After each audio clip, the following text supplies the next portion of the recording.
Noah Mancini m'a sauvé et Maximilian Peters m'apaise et me répare. Noah, c'est la personne qui vraiment s'est occupée d'elle après ce qui s'est passé, a été là pour elle, l'a accompagnée, l'a aidé à en parler aux parents, enfin à tout le monde en fait. C'est grâce à lui d'ailleurs qu'elle a rencontré Max. Maximilian, il s'occupe d'elle d'une autre manière. Là où Noah, c'est son passé, son présent, son futur, Max, c'est son présent et son futur. Et c'est ça qui est beau, c'est vraiment le côté que Noah l'a sauvée, Max finit de la réparer. Et ça, c'est très joli. Cette phrase-là est absolument magnifique. Et c'est juste pour cette phrase-là que je voulais le chapitre. Mais non, mais c'est parce que j'avais un autre sujet à aborder avec vous. On va changer de côté pour les violences. Enfin, violence psychologique quand même, hein, pour le petit Max. Donc voilà, donc là en gros, elle nous explique, pour la première fois depuis des années, je me sens légère. Comme si le poids que je portais s'était envolé, comme si mon âme était enfin en paix. Prendre la parole est bien plus libérateur que ce à quoi je m'attendais. Pas un seul instant, j'aperçus de pitié dans son regard, pas même une once de jugement. Il n'a pas eu l'air déçu de moi non plus. Pour être exact, j'ai eu l'impression d'être à ses yeux une femme forte. Le regard qu'il a posé sur moi m'a tout simplement fait me sentir importante. Oui, c'est exactement ça. J'ai eu l'impression d'être importante pour lui, que je comptais sincèrement, et je crois même que c'est pour ça que j'ai fini par lui demander de me prendre dans ses bras. Comme je vous le disais pour Charline, depuis le début de l'histoire, on voit à quel point pour elle c'est ultra compliqué d'être prise dans les bras. Dès le début, elle panique pour tout. Tout ce qui est tactile, elle peut pas en fait. Elle ne supporte pas. Elle ne supporte pas qu'on soit tactile avec elle, mais même juste, par exemple, poser une main sur l'épaule pour faire la bise ou autre, c'est quelque chose qui la gêne profondément. Bah ça, tu expliques très bien d'ailleurs dans le premier chapitre. En fait, dans le tout premier chapitre, là où elle rencontre Max, enfin dans le tout premier chapitre, non, dans le troisième. Troisième. Dans le troisième chapitre, elle rencontre donc Maximilian à une fête d'anniversaire. Ils sont pas beaucoup. Et en fait, il y a un des mecs qui est pote avec Noah, donc c'était pour l'anniversaire de Noah, qui en fait a été tactile avec elle. Et tout de suite, en fait, elle a dit je me suis contractée. Enfin, là-dessus, tu l'as vachement bien fait ressortir. Et donc là, le fait qu'elle demande à Max un câlin, c'est quand même une preuve d'amour là. Je suis désolée. C'est une confiance. C'est ça. Maximilian a quelque chose de réconfortant. Son sourire, sa voix, son odeur, ses paroles, ses bras et sa chaleur corporelle. Tout chez lui est réconfortant. Moi, je vous dis, j'ai un crush sur Maximilian de toute façon. C'est mon book boyfriend. Il est passé devant Adam, meuf. Maximilian, il est devant Adam. Ouais, alors là, c'est une private joke entre nous deux, vous inquiétez pas. Toi, t'es amoureuse d'Adam, moi, c'est Max. Hein. Je ne me suis jamais sentie aussi bien que dans ses bras. Il me fait ressentir tellement de sentiments différents. Avec lui, je suis vraiment moi et j'aime tellement ça, putain. C'est comme si j'avais retenu ma respiration depuis 9 ans, une sorte d'apnée, mais en plus dévastateur. Et grâce à lui, mon corps réapprenait à fonctionner correctement. Là, dans ses bras, j'ai l'impression que rien ne pourra m'arriver. Je me sens forte, je me sens femme et surtout je me sens fière. Me dévoiler de la sorte, une fois encore, c'est nouveau. Mais mon corps et mon esprit ont besoin de lui. C'est comme s'il était la bouée de sauvetage en pleine tempête, comme s'il était la lumière de cette prison si noire dans laquelle je me suis enfermée malgré moi depuis tant d'années. Et donc là, elle lui dit un truc, faut savoir que franchement, je pense que j'ai jamais vu un merci aussi sincère de toute ma vie. Au moment où elle lui fait merci Maximilian, c'est juste le goat du merci. C'est... Non mais vraiment, c'est the merci, genre, ce moment-là, tu sais, où tu sens que... C'est absolument magnifique. Il y a un truc qui se passe. Ah là là. Et donc là, Max, il lui dit, tu comptes beaucoup pour moi. Pour moi aussi, Maximilian. Bien plus que tu ne peux l'imaginer. C'était tout kiki. Toi, j'attends le tome 2 avec impatience. Rebonsoir, c'est bon, ça va mieux. Ah mais totalement. Là, on est parti sur un truc kiki. Mais on va repartir sur un truc pas très kiki dans 5 minutes. Mais bon, c'est un truc pas très kiki, un peu mieux quand même. Donc bon, de là, elle lui dit... Alors, faut savoir qu'ils ne sont pas en couple à ce moment-là. Ils se mettent en couple plus tard. À ce moment-là, ils sont juste amis. Elle lui dit... Hein? Pourquoi t'as spoil? Bon, attends, tu t'en doutes pas quand tu vois ça, s'il te plaît, qu'ils vont se mettre ensemble. Pas trop jalouse à propos de Max? Non, en vrai, ça va. Mais si, un petit peu quand même. Parce qu'en fait, moi, le truc, c'est que depuis qu'elle m'a dit qu'elle s'était inspirée de Max Verstappen, dans ma tête, j'ai le physique de Max Verstappen dès que je dis le truc. Donc bon, elle lui dit, je veux pas que tu partes, Max. Lynn, je te laisserai pas, je te l'ai déjà dit. Non, ce soir... Je ne veux pas que tu partes, je suis outrée du spoil. Canard, ça peut pas être outré du spoil si tu le lis pas. Mais voilà. Non mais ça va. Vous vous en doutez bien. Qu'est-ce que je viens de vous raconter? Ce qu'ils vont être en couple. De toute façon, c'est pas du spoil. Il est en train de lire. Arrêtez de... C'est vrai? Moi. Vous êtes trop kiki les gars. Soutien, soutien. Et donc de là derrière en fait pour couper de manière plus calme à la conversation pour pas gêner Charline plus que ça. Max lui propose de regarder la télé. Non, c'est Charline qui lui propose. Ouais. C'est Charline qui lui propose, pardon. Et donc, résultat, elle va chercher des plaids dans la chambre. J'aime beaucoup, par contre, ça m'a bien fait rire. Quand je reviens de mon expédition avec bien plus de plaids que de nécessaire, Maximiliane rigole franchement tout en me demandant si je ne suis pas sûre d'en avoir oublié. J'avoue que ça, je me suis tapé une petite barre de rire. Alors, Charlie n'est pas décrite comme très grande dans le bouquin, j'imagine trop, c'est la naine avec la montagne de plaids comme ça. La naine respecte les gens de petite taille. Merci. Mais c'est pas de ma faute, tu veux me faire 1m60. 1m63. C'est pareil. Non, 3 cm, ça compte. Donc de là, il se cale en fait dans le canapé et en fait elle se colle à lui. Donc de là, Max lui fait, je croyais que tu n'aimais pas les contacts physiques, Maline. Elle lui fait, avec les inconnus, oui, mais toi Maximiliane, tu n'es plus un inconnu, puis c'est toi. Alors là, il y a un moment très cute quand même. Tu n'arrives déjà plus à te passer de mes bras, c'est ça? Si c'était le cas, cela te dérangerait-il? Ça aurait pu être le début de la friendzone, tu nous as spoil. Non, franchement, je vais te dire, quand tu vas lire l'histoire en entière, il n'y a aucune friendzone possible entre les deux. Vraiment. T'as une alchimie entre les deux, il n'y a pas de friendzone possible, frère. S'il y avait une friendzone, elle, là, je l'aurais tuée. Il s'occupe de son gamin et tout, forcément, oui, on se doute, mais quand même. Max, il lui dit quand même, il y a bien longtemps que j'arrive plus à me passer de toi, tu sais. Et quand elle lui fait pourquoi, il lui répond parce que tu es toi, que tes doutes, tes nuances, tes angoisses, tes cicatrices, toutes ces choses que tu appelles imperfections, sache que ce sont ces choses-là, tes imperfections comme tu les appelles, qui te rendent si spécial à mes yeux. Comment ne pas fondre pour cet homme?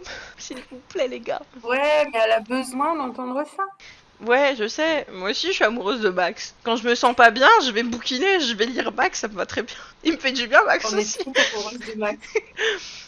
Voilà. Et en gros, de là, Max, à un moment, il discute un petit peu d'honnêteté et de confiance. Max lui dit, c'est vrai, t'as raison Maline, sans honnêteté et confiance, c'est systématiquement voué à l'échec. De là, elle lui dit, ça sent le vécu, est-ce que tu veux en parler? Il lui dit, oui, mais j'ai pas spécialement envie de t'embêter avec ça. Elle lui dit, tu m'embêtes pas Max, en plus c'est moi qui te le demande, mais si tu te sens pas d'en parler, ne te force pas. Et donc de là, avec Charline, on a vraiment eu la violence psychologique en premier, un enfermement, violence physique par la suite, des viols et tout ce qui s'ensuit. On a vraiment eu une relation toxique au possible. Mais il y a deux types de relations tout aussi toxiques sans forcément les mêmes traits. Et Max, en fait, a vécu ça avec une fille, donc c'est pour ça qu'on a bien fait de vous préciser que d'ailleurs même les hommes pouvaient... Je rigole, mais c'est nerveux. Oui, je m'en doute que c'est nerveux. Donc là, Max, en fait, explique qu'il est resté 3 ans avec une fille qui s'appelle Eva. Comme je te l'ai dit, pour moi, la base de n'importe quelle relation, c'est l'honnêteté. Alors quand elle et moi nous sommes mis officiellement ensemble, je lui ai tout de suite expliqué l'idée que je me faisais de mon avenir, aussi bien pro que perso. En soi, rien d'extravagant, j'avais 23 ans, donc pour moi, le plus important, c'était d'avoir un boulot stable, mais qui me plaît, avoir une situation financière correcte, qui puisse me permettre de me faire plaisir, mais aussi de faire plaisir à mes proches, tout en essayant toujours de mettre un minimum d'argent de côté de façon à pouvoir partir à l'étranger une fois par an. Je voulais profiter avant d'avoir des responsabilités de type crédit maison sur le dos ou même des enfants. Eva m'a toujours dit être d'accord avec mon point de vue, donc pour moi c'était parfait. J'avais trouvé une petite copine qui partageait ma passion pour les voyages, qui avait les mêmes passions que moi et surtout qui ne risquait pas de me mettre la pression pour acheter une maison, avoir un chien ou le bébé. On était d'accord, c'était ce qui arriverait au bout d'un certain temps, mais on voulait juste vivre notre jeunesse. Après presque une année à faire des allers-retours entre son appartement et le mien, nous avons décidé d'un commun accord qu'elle vienne vivre chez moi. Mon appartement était plus grand, plus lumineux et surtout beaucoup mieux situé, géographiquement parlant, pour nos jobs respectifs. C'est à ce moment-là que les changements ont commencé à opérer. Pour être honnête et exact, c'est à ce moment précis que j'ai senti les choses changer. J'avais un salaire, une situation plus confortable qu'elle, et donc quand elle m'a expliqué ne pas pouvoir assumer sa part du loyer, j'ai trouvé sa démarche courageuse. Pour moi, l'argent n'est et n'a jamais été un tabou. Alors qu'elle me fasse part de ses craintes et de ses soucis m'a conforté dans le fait que c'était une bonne personne. Évidemment, j'ai expliqué qu'on pouvait très bien faire autrement, en soi j'avais déjà l'habitude de payer mon loyer depuis longtemps. J'ai donc proposé qu'elle passe de payer une part de loyer si qu'elle s'occupe des courses alimentaires.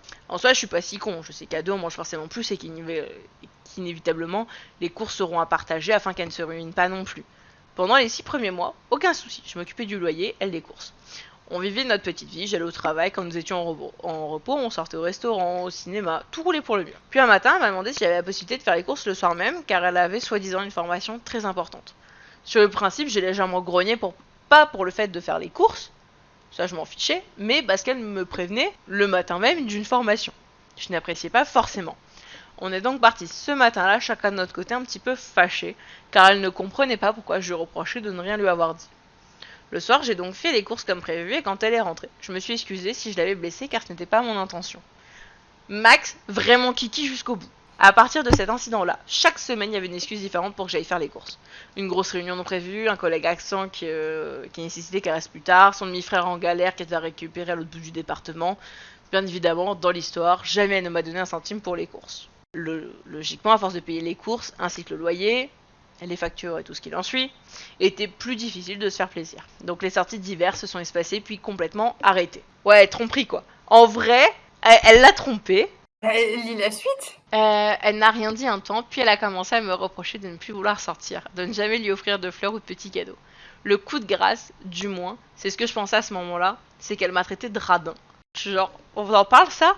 La meuf, elle l'a traité de radin. Absolument, alors tu lui payes absolument tout. Ouais. Ah, oh mais en plus le pire, moi je vous dis, moi j'ai lu les 4 chapitres à la suite comme ça, avec toute l'histoire d'avant. J'étais là en mode, mais quelle grosse pute celle-là. Vous connaissez moi de mauvais poil? Bah moi devant ce bouquin-là. À ce moment-là, c'était ça. Je peux supporter beaucoup de choses, mais pas ça. Pas quand tu dépenses l'intégralité d'un salaire pour ton foyer sans en octroyer le moindre centime pour te faire plaisir. Surtout quand on sait qu'elle passait son temps à acheter de nouvelles fringues, aller une fois par mois chez le coiffeur et la manicure et qu'elle ne payait absolument rien pour nous. La vérité, c'est qu'elle s'est servie de moi pour vivre sa petite vie de rêve. Elle avait trouvé une bonne poire prête à tout lui céder et offrir sous prétexte que j'avais des sentiments pour elle. Le véritable coup de grâce à l'été de 2019. Avec le peu d'économie que j'avais encore, on avait prévu de faire un voyage en Grèce. C'était une situation abordable. Allez, ça tombe à pied. De ouf. Naïve jusqu'au bout, je lui ai demandé de réserver notre voyage, bien évidemment, en lui laissant ma carte bancaire. Grave erreur. Grave erreur. J'ai confiance en elle, donc je la laisse gérer. Franchement, Max, t'as pas été très fut-fut non plus. Hein. Tu t'es fait bien entourlouper, hein, on peut se le dire. Elle n'a pas réservé de voyage pour la Grèce, mais pour Bali. Un voyage d'une semaine au lieu de 3, le tout au double de prix prévu de base. Évidemment, j'ai voulu de suite annuler la réservation, mais bien sûr, elle n'avait pris aucune assurance annulation. J'ai pété un plomb, j'ai vrillé comme jamais j'ai vrillé.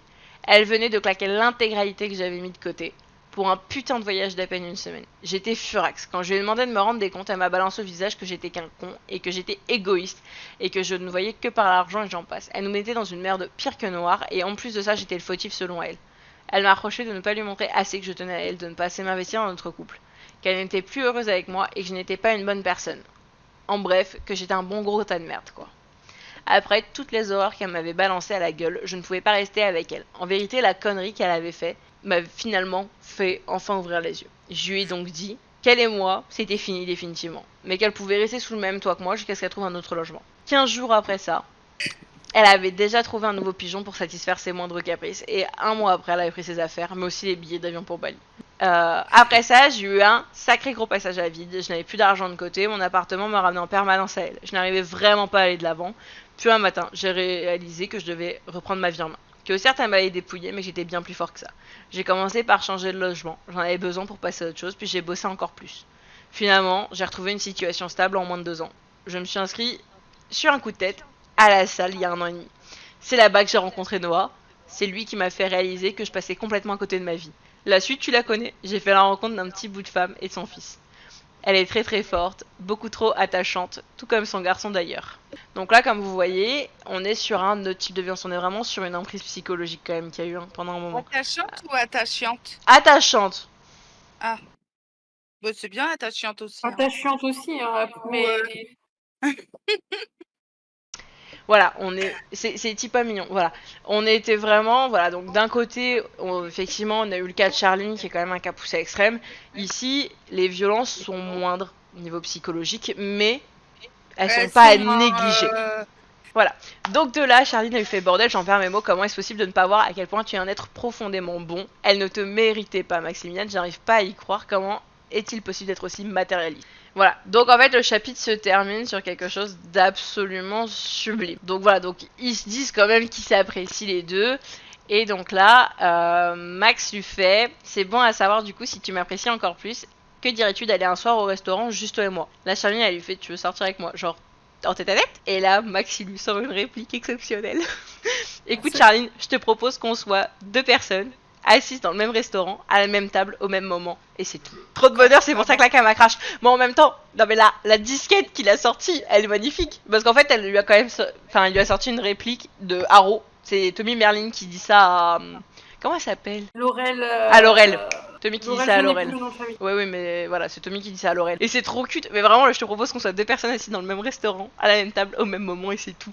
Genre, quand t'as quelqu'un qui a vraiment peur de l'engagement, qui a peur des relations et tout, c'est vraiment ultra mignon comme phrase. Donc, ok, les gars, on vient de finir la lecture.